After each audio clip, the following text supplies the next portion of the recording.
Muri Zimbabwe ndainye ngoma yevangu kurara namai cheko cheko zvakatanga ndine 25 years zvinhu izvozvo mai vangu vanga vasingatauri angana kwatiri kuita zvekare muri Zimbabwe pano paZest News parapa tichange tichimhanya nemanews updates ezvinhu zvakasiyana-siyana zvichange zvichiitika muno munyika yedu yeZimbabwe. So kana uri mutsva kusubscribe mahara and turn on the notification bell so that patinodzoka nemamwe manews updates uchange uchingozvionera. Vadikani pano tina nemanews updates edu takamabatanidza kuitira kuti muone zvakawanda pasame video. Muri Zimbabwe first update ndire murume uyo akonfesa ega kuti ndakarara naamai zvakumutambudza ane ngozi mai vakumumukira. Muri Zimbabwe vanhu vakadai tiite nawo sei pano pasi?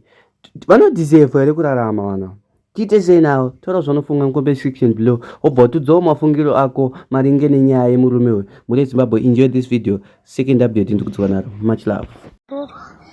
Muri Zimbabwe ndainye ngoma yevangu kurara namai cheko cheko zvakatanga ndine 25 years zvinhu izvozvo. Mai vangu vanga vasingatauri, mai vangu vanga vasingaoni, asi kuti vasaoni nekutaura zvakakonzereswa nababa.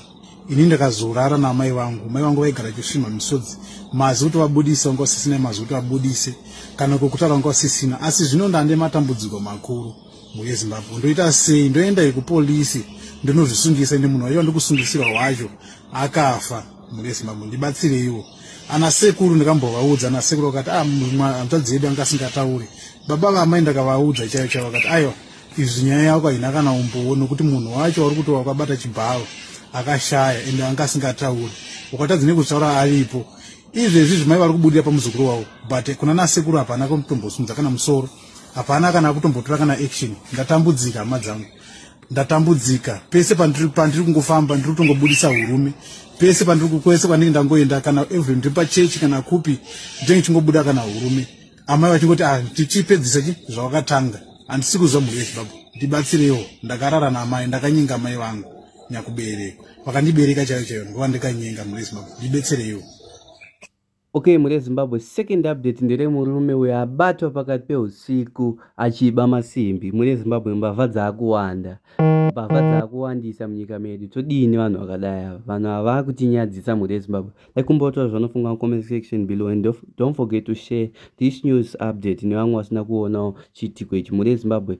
Thank you for watching our videos. We need your support. Without you we are nothing muri Zimbabwe. Mwari ngave nemi. They are very funny.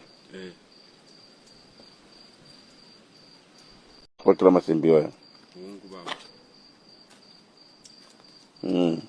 Sando basara kurukubanditi? Aiwa. Sacha aiwa. Sando basara kuerero kuba. Kwete.